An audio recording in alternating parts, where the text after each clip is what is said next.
Hello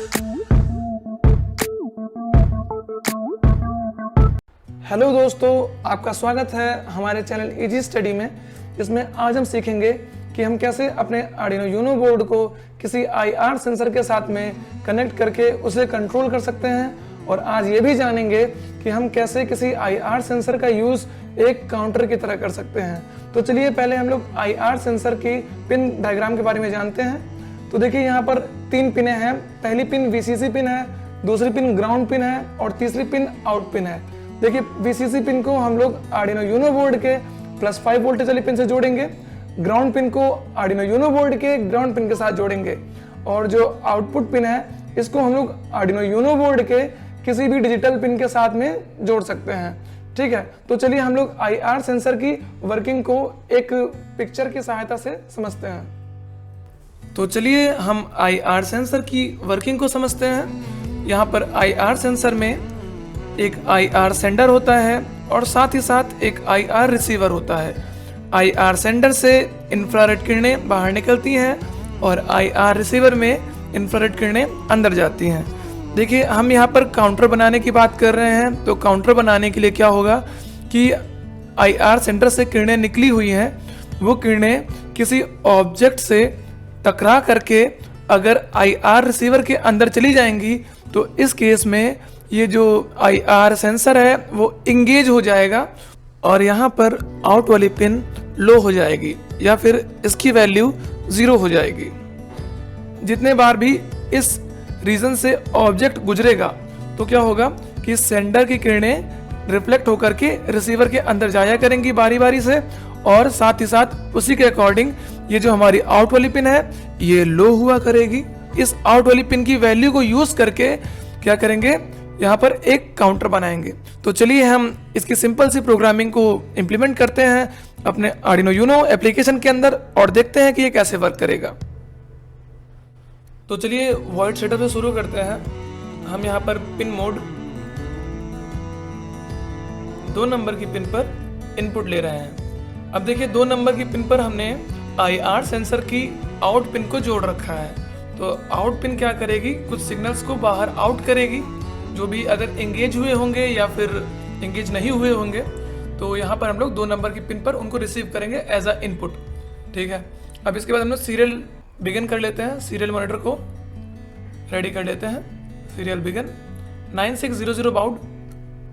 okay, फिर यहाँ पर एक हम लोग वेरिएबल मानते हैं इंट आई नाम का और ए नाम का वेरिएबल मानते हैं जिसको 0 से इनिशियलाइज कर लेते हैं। ठीक है, अब वाइड लूप के अंदर चलेंगे।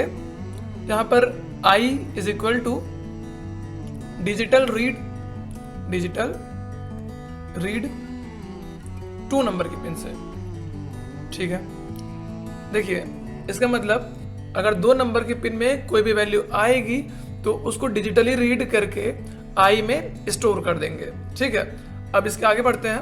यहाँ पर कंडीशन लगाएंगे if i is equal to 0, मतलब कि अगर i इज इक्वल टू 0 है मतलब कि इंगेज हुआ है तो इस केस में क्या करेंगे हम लोग, इस केस में a is equal to a +1 कर देंगे, +1 कर देंगे। ठीक है, मतलब कि a की वैल्यू को 1 बढ़ा देंगे। अभी देखिए यहाँ पर इनिशियलाइज हमने किया था 0। ठीक है, और अगर ये इंगेज हुआ तो मतलब ये कंडीशन सेटिस्फाई हुई। सेटिस्फाई होने के बाद ये कंडीशन हम इस बॉडी के अंदर एंटर कर गए। ठीक है, यहाँ पर जो हमारा a था वो अपनी वैल्यू को 1 इंक्रीमेंट कर लिया, मतलब कि a अब यहाँ पर कितना हो गया है, 1 हो गया है। ठीक है, अब यहाँ पर हम लोग डिले लगाएंगे, डिले 50 मिलीसेकंड का। अब यहाँ पर सीरियल प्रिंट करेंगे, serial dot print ln a की वैल्यू को। ठीक है, तो यहाँ बॉडी बंद कर देंगे। ठीक है, तो देखिए आप वाइड लूप को दोबारा से समझिए।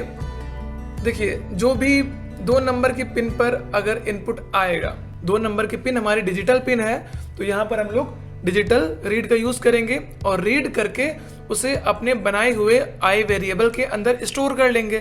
देखिए वहां पर कंडीशन 2 ही हो सकती हैं, या तो एंगेज हुआ होगा या तो नहीं हुआ होगा।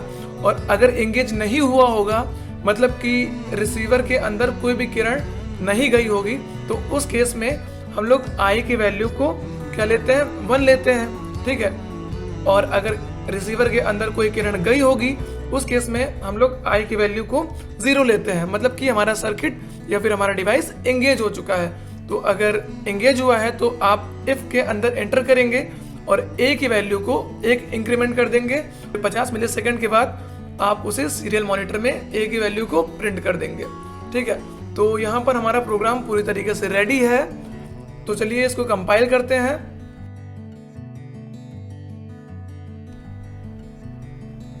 कंपाइलेशन डन, और इसको चलिए अपने हम आर्डिनो यूनो बोर्ड के अंदर अपलोड करते हैं और देखते हैं कैसा दिख रहा है।